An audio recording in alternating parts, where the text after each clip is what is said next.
Hey y'all, happy Wednesday, my peaceful and profitable entrepreneurs. I am so glad to be here. I apologize, I'm just a couple minutes late. I was finishing up another call. So we are here. We've got a lot of new people in the group, which I am so thankful for. If you're new, hi, I'm Jordan Ilderton. I go live here every Wednesday at noon.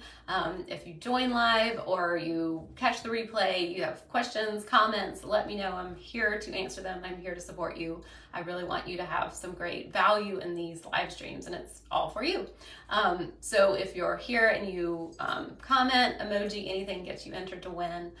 This week I'll be giving away my 90-minute masterclass, 4 ways to grow your business. So it's very robust. I love giving it to people.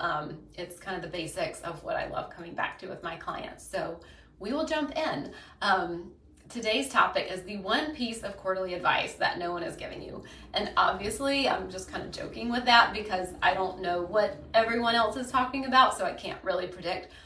But the people that I do know that are talking about quarterly assessments, quarterly reviews, projections, goals, strategy, all that stuff, typically aren't talking about what I'm going to mention today.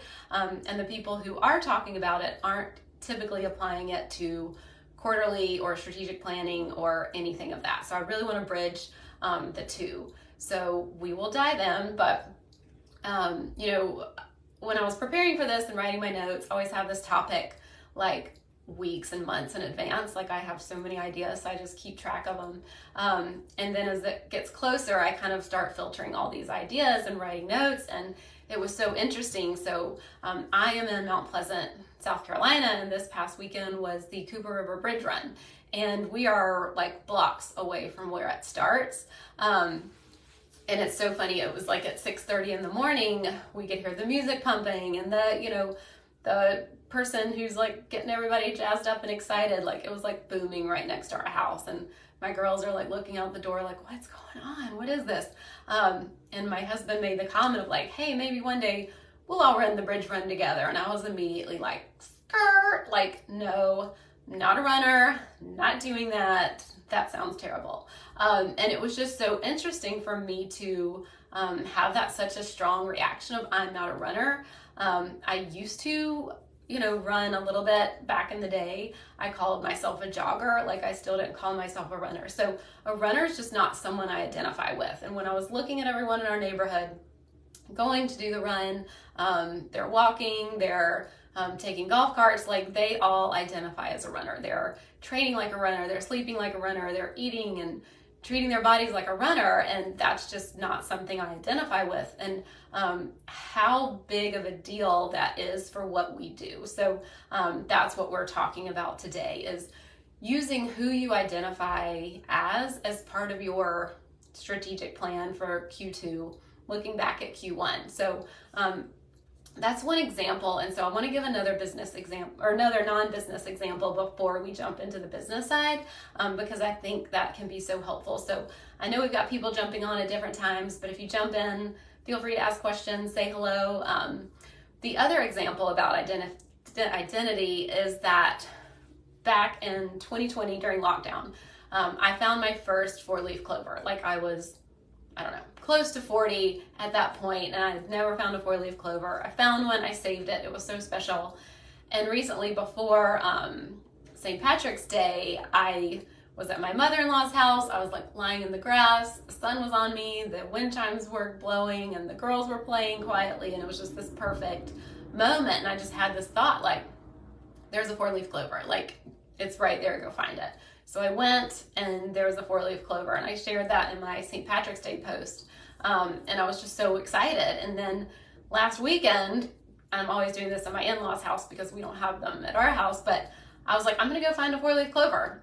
And I went and found another one. So that now I am a type of person, I am the person who finds 4-leaf clovers. Like that's who I identify with. And so now I find 4-leaf clovers. Whereas before, for many years, like it wasn't even on my radar, but now I'm willing to go look, and I know that I'll find them because that's who I am. So that's kind of the mindset piece that we're going to talk about today, and how big of a deal that is. And I know for some people, they're like, oh, that sounds pretty woo. Like I want more strategy based. It is very strategic to identify, of who you want to be, and we'll talk about that. but I really want to like merge those two things together. So we just finished Q1. We're now about 94 days, I think if my math is correct, 94 days into the year. So if you started a strategy in January, if you did the strategic planning party, we are now to the point where it should start playing out. So any strategy takes 60 to 90 days, sometimes even more to play out. So now we're to a point where you should see some results from that. And maybe you didn't set your own goals, but at least now, being the beginning of Q2, you can set goals now. And so you're looking at, okay, who do I want to be at the end of the second quarter? So that's what we're talking about today, is really like who you are being. So showing up to that next level version of yourself, whether it's getting fully booked or creating multi-six figures or paying yourself a certain amount every month or delegating to team members, or whatever that goal is for you at the end of Q2, I really invite you to think about who that person is. There's a great quote. Joe Dispenza does a lot of this stuff about thoughts and kind of being that next version of yourself. He has a great book that I love to read. It's called Breaking the Habit of Being Yourself. And at first it sounds kind of like, what? But it's really a really good book. And it is about like how we are so trained to be a certain person. And so sometimes getting to that next level is kind of hard because we are trying to get to that next level as the same version of ourselves. So he has a quote that says, your personality creates your personal reality. And I just think that's such a great quote, because we really do create, our results and who we are. Like, we'll talk about the strategic piece of it in a second, but we have to show up as that next version of ourselves first. And this is kind of true with, if you think about athletes, like I did a little research with ChatGPT about athletes, and, have all these big names, Michael Phelps, Serena Williams, Kobe Bryant, like all these people who did all this visualization before they went out and played the sport that they did. They visualized being the fastest. They visualized getting all the, shots. They like really took the time to do that and become and see that picture first, because we really have to see it and be it before it's here in reality. And that's the part that people think is kind of woo or kind of out there, but it's really based in science.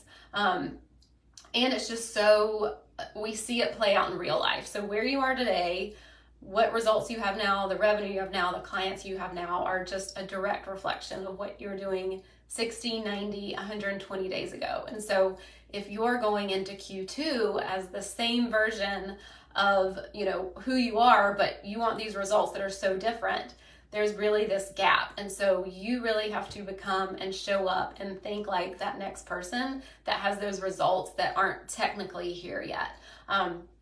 So looking at my notes, because I had like lots of notes and I was like, I'm going to be all over the place. So I'm going to follow my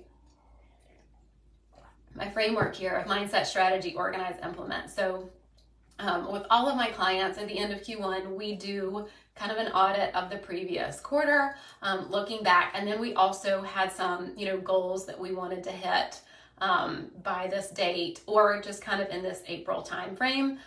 Like if we're looking at 90 days, some of them are hitting it around April. So we're kind of doing that, process of looking at that data and seeing if we hit these results. And so what I'm really inviting them to do is for the next quarter, see like, who is that the same person? Like the results that you want later, can you be that same person, or do you need to step into someone else? And I will give you an example of myself. You can think this is totally silly or ridiculous, but really this is how I think of it. So the next version of myself, I call Taylor. Like I even have a different name for her. It's actually my middle name. And growing up, I just liked the name Taylor better than Jordan. So whenever I went to camp and sleepaway camp and all that, I showed up at camp and I went by Jordan. And for me, that was kind of like this next version of myself that was like a little more brave, or, just kind of someone else. And so for me now, looking at like my next level and my next results, I think about Taylor and I journal. I kind of, think in my head through the day, like, what would Taylor do in this situation? How would she show up? Because if we want different results, we really have to be a different person. It's that whole idea of what got you here won't get you there. So we really need to have a different perspective and step outside of our current perspective to be able to show up as that next level person who maybe has a team or who maybe is full of clients. Like if you think about what your goals are, could you handle all of that right now as yourself? And for me, if I'm honest, if I'm fully utilized, if I'm delegating, if I'm in meetings all day and delegating everything to a team, like the person I am right now can't hold all of that. So I really have to think about Taylor and stepping into that and who she is to be able to create that. And this is typically when people hire me and why they hire me, because they're so freaking sick of doing things the same way and getting the same results. So they want someone to help them, see, like they can't read the label inside the jar type of thing. Some people stay stuck in these old patterns for months and years because they just can't get out of them and they can't see things from a different perspective. And so that's when they hire me, and that's kind of who I'm helping them to become. We have some clients now who are kind of up leveling. They're multi 7 figures and they're having kind of some changes within their staff. And I'm talking to them and I'm like, I know it feels like the messy middle right now, but like this is such a next level, up level growth point for you, because this is something that big businesses deal with. And so now like you are in that category. And so taking that mindset and helping them see how they're stepping into that next level of themselves and creating this foundation and this team that is going to create their results for the next level, because they rely on this team. They need these other people to help them to do that. And so them showing up as the CEO, as someone who makes decisions, who's someone that hires and sets up these protocols and systems, like that is like how they're going to get their Q2 revenue results, is from stepping into this person now. So let me know if that makes sense. I want to give examples, but I want to be really conscious about sharing, clients. So I usually stick to myself for some of this stuff, because y'all know me, I don't mind sharing this stuff. So that's kind of the piece of the strategy, is to stop replaying old patterns and to stop being who you were that got you here, and not in like a bad way. And so when I think of Taylor and the next version of myself, I'm not like dismissing who I was or the actions that I took previously, or, kind of this older version of myself. I'm so grateful to the previous Jordan and who she was and what she did and who got me here. And then seeing that like it has to be a next level version of myself for those next level results. So literally what this looks like, and when I talk about the organized piece of this, you're really giving yourself time to sit and to think. And I know that's not something that we like to do. Like I can be very uncomfortable with that. My default is to kind of listen to a podcast or, listen to something while I'm doing other things, and really like slowing down and just like giving myself headspace. So when I go on a walk now, I don't take anything. I mean, I take my phone because sometimes I record videos, like if you follow me on Instagram, but I'm not consuming anything. I'm trying to give my brain the space to have that white space, have that pause. So instead of having everything being consumed, my brain has time to create, it has time to ideate, and have this space to see like, how would this person show up? And visualization, like I talked about with the athletes. Visualization was such a huge thing for them, and they all did it before they, went in to do their sport, because that's literally training their brain to get that result. And our brains are wired to conserve calories and to be efficient. Like our brains use a lot of calories, it uses a lot of energy. So if you know anything about the reticular activating system, that's the RAS, that is the piece of the brain that is filtering out everything. And that kind of feeds into this identity piece too, because the reticular activating system, like we have so much stimuli at any given point in time. Like right now, there are sounds outside my window, there's motion outside my window, there's lights in here, I've got my computers on, I'm looking at myself while I'm talking, the dog's moving, like there's all these things going on. And like literally I wouldn't be able to sit here and focus and talk to you if my brain let all of that in. So the RAS really filters for what's important and what you need to keep going on the path that you're doing and really stay focused. And it's a really beautiful, wonderful thing. And when our brain is wanting to be efficient, it defaults to that pattern that we're used to doing. So we have to really take the time to pattern erupt.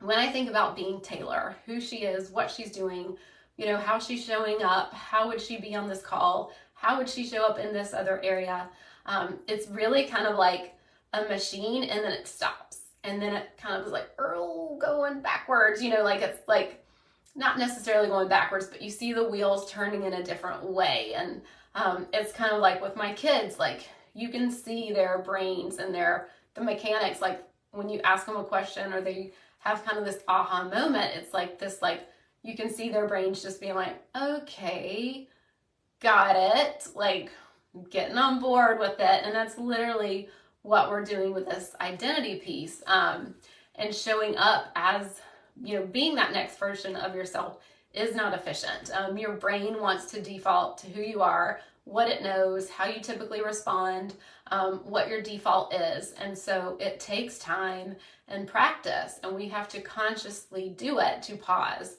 ask ourselves questions, ask your future selves questions. We really have to step out of a loop of doing things on autopilot.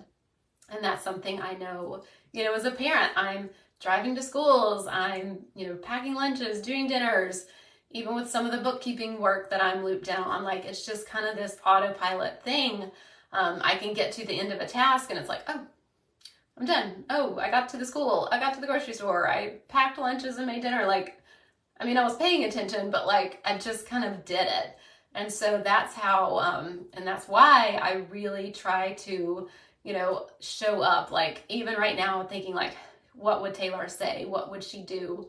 I know I had the experience, I think it was yesterday, it was like 10 o'clock and then I was like, oh shoot, what would Taylor be doing right now? And it literally hadn't crossed my thought or my brain to like show up as this next person. And so as we're doing this and as you're moving through, Q2 is really reminding yourself like every single day, who are you showing up and asking yourself that, and it'll get easier. It'll get like more familiar. But as you're thinking about, what do you want for Q2? And if you're here, you don't have to share. Feel free to drop it in the comments if you want to, but think about, what are the results that you want for Q2? Like if it was June 30th, right now, what do you want to have already happened? Think about the number of clients that you want. Think about the revenue that you want. Think about maybe the team that you potentially want to support you.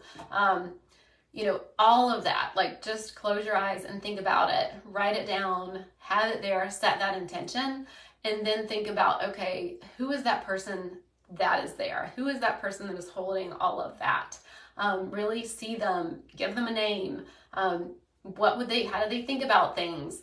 And take the time every day to be like, okay, either journaling or as you move through your day, like thinking about this.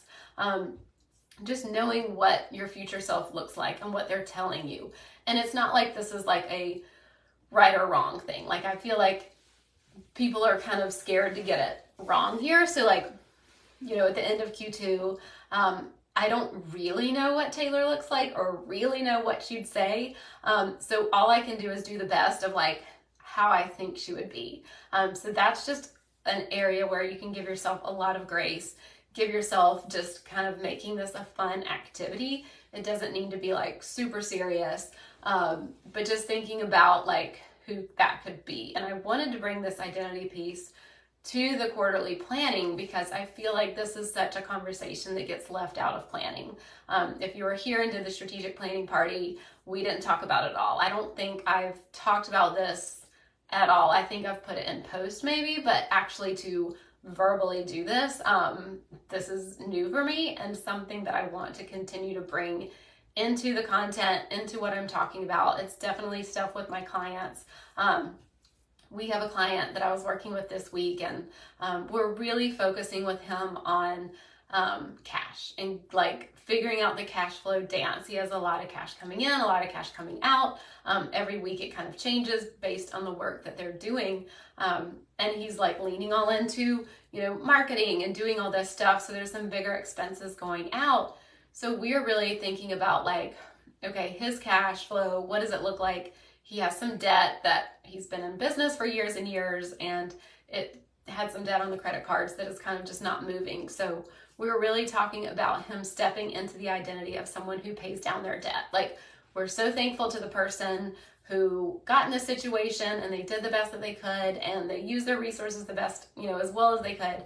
And now he's someone that finds money and pays it down. And just, we are creating an actual strategy and framework for that. So he's not like guessing about it, but that's another example of really thinking about like, it doesn't need to be like revenue or clients. Like, it can literally be something as simple as like, I'm someone who pays down debt. I'm someone who, shows up and posts regularly. I'm someone who holds space for a potential client and, sits there with their objections and speaks with them through it.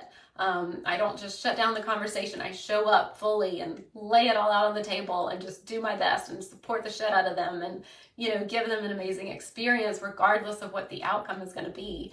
And so it doesn't need to be like your future self is kind of this perfect put together person. It can be someone who literally does these little things every day, who shows up as the next level and like puts it all out there. So let me know. I know we have some more people jumping on. If you have questions or, want to share anything, please let me know.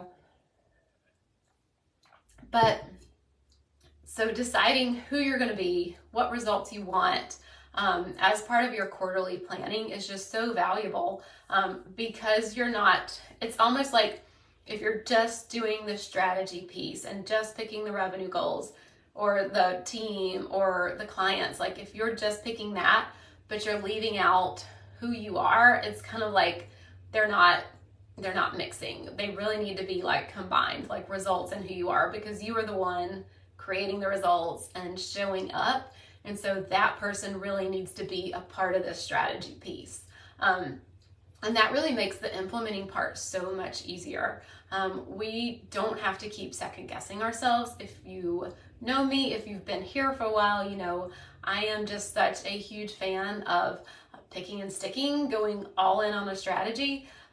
We had the master class last week, and one piece of it was about getting comfortable leaving stuff in your back pocket, like not feeling like you have to go for every strategy that you could possibly implement right now, but having your great ideas and leaving them there for another time.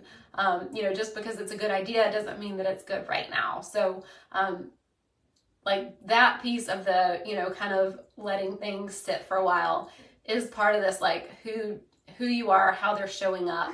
And really, like, we don't have to keep deciding on our strategy because that person has already decided on this strategy.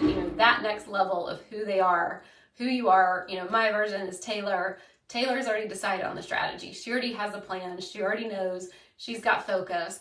I don't have to worry about, this person that's like, podcasts are the best thing and you need to have a podcast, or this person's like, paid ads are the best thing, you need to have this. Like, Taylor is clear on her strategy, it works, and she's working it. So that's just an area for you to use this identity to like get really clear and focused, and almost, this is kind of a weird way to say it, but kind of let that identity be the bad guy, if that makes sense. Like, when people approach me about a strategy, like if I've had like networking groups or whatever reach out to me to join their group, and I'm always just kind of like, that's a great strategy, it's just not the right strategy for me right now. And I'm so clear on that because like Taylor is kind of running the show. Like, Taylor knows that, we have these strategies going and they work and it's the right fit for me. And so like Taylor's kind of the bad guy to say no. I feel like it could apply to parenting like all the time. Like, my kid's school, it's like, well, we can't send chocolate to school because the school doesn't allow it. It's like, I'm not the bad guy. I'm perfectly fine being the bad guy. I typically have to lay down the law, but in some cases it's fun to just be like, school doesn't allow it, and let that run the show. So that's just a way to think about like, if there's something that you feel like you should be doing, or someone's kind of pressuring you to do something, or, you know, you keep, like, I don't know, running into someone and they're telling you should do this, and just letting like that new identity be the person that's like, no, we've got this strategy. This is our Q2. This is what we're going all in on for the next 90 days. We're good. And just don't have to keep redeciding. Let's see, just looking at my notes. And you can just keep focusing on what you and your future self have decided are the strategies. And it lets you just keep going back to, who do I need to be? Regardless of the clients or the team or anything, just who do I need to be? And giving yourself the grace that, like, maybe you'll get to the end of Q2 and maybe you're not perfectly, you know, that identity. And that's okay, because it's literally a long-term game. Like, this is just kind of the business of being an entrepreneur. It is so different than being an employee or being employed somewhere else. Like, this is all on us, and so it can feel like so much pressure. We have so many more decisions to make than we did when we were an employee, and especially if you're someone, and a lot of the people in this group, I think, are, you know, pretty much like not overachievers, but typically we're all pretty good at what we do. Like, in our lifetimes, things have, you know, we've done well in school, or we've, you know, been able to like be decent at any sport that we do, or, you know, whatever that is, the results kind of come easily. And so being an entrepreneur is different, because you can't just, you control your outcome, but you can't control your outcome. Like, there's this whole part of you that has to kind of release and trust that, like, this is my strategy and I'm doing it and the results are here. Because if we're always like second guessing ourselves, we're like, I typically get results really fast, or I typically am really good at what I do, and I typically don't have to like try this hard at stuff. Like, that's where it really messes up our brain. And so having this identity as someone who keeps showing up, who keeps doing the things that you know work to get you the results, that makes it so much easier and can take so much pressure off. So I think that's kind of it for today. Like, I've never really talked about this in public, so I didn't know like how long it was going to be, but you know, we moved through the whole process of mindset, strategy, organize, implement, because this is just something, and practice it in your real life too, you know, outside of business. Just doing it for fun, because obviously for me with the 4-leaf clover, like, that's just a fun thing. That's just a fun identity I get to step into. And it's proof for me in my business that, like, this shit works. Like, it's real, you know, like, once you decide that you are the person that does this and gets this results, and you get that in your real life, then it's just so much easier to apply it to business.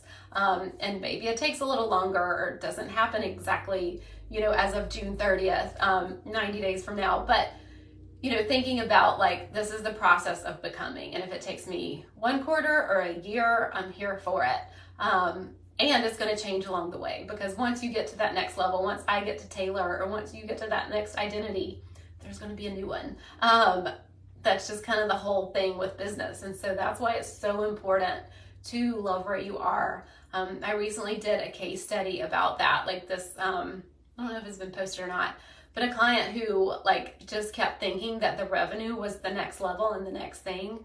And then she'd get there and it was just like, shit, I'm still like paddling like a duck underwater, and it doesn't feel as good as I thought it was going to. And so this is part of the work I do with my clients, is really seeing that like, we get to build the business that feels good, and we get to enjoy it along the way, because getting to that next version of yourself is great and it's amazing, and it means you're supporting more people and changing the world and all that stuff. And we want it to feel good along the way, because if we're waiting for it to feel good later when we have the results, then all this right now is moot, and it means we probably won't get the results as fast. So kind of a different conversation, but I don't want to go down that rabbit hole too much. But you know, that's like the beauty of being a business owner, is that you kind of are always growing and changing. And especially now, being in my 7th year of business and having this perspective, it's like, oh yeah, people always say, you know, it goes fast, and you can see the changes along the way, and you know, you really get to do that and get in your stride. And so I hope this has been helpful today. And if you're sitting here thinking like, I don't know what that next version of myself is, I don't know what it even takes to get there, I'm lost, I don't know how to show up in front of my audience, I don't know how to talk to them, I don't know how to sell to them, you know, that's why I have my free consistent content for consistent 5-figure months calls, because we're really going to work together for you. I had some calls last week and we weren't necessarily figuring out like the specific content piece. We were really getting clear on the messaging. They could have gone in this direction or this direction. So we were really giving them the time and space to get clear on what their messaging was and how the offer that they were creating fit in with their other offers. So it can be things like that, just getting clarity on how you're going to show up, because marketing is how we stay in business. I mean, selling, we have to sell if we're a business. And I want it to feel good for you. I want you to have a process that works. I want it to be like an easy decision, an easy lift. And so that's why I have this call. I'll drop the link below. Let me know now if you have questions, catching the replay. I know that this subject can be a little bit like, maybe I don't want to share publicly this. So if you want to DM me, I'm totally down for that. Just let me know. But I hope this has been helpful. As always, I'm here for y'all and want you to get a lot out of this group. So have a great rest of your day. And next week, I'm going to be on spring break. I've got something ready for Wednesday. It's not a typical live stream, but it is a fun conversation I had with my friend, The Intentional Entrepreneur. It's a podcast. So we did a video together. So I'll have that come out next Wednesday. And I might do something Monday morning just as a fun little thing. I have an idea that'll be a quick one. But I'll send out the invite for that. And then we'll get back to it the next week with our regularly scheduled time. So have a great week, and I'll see you later.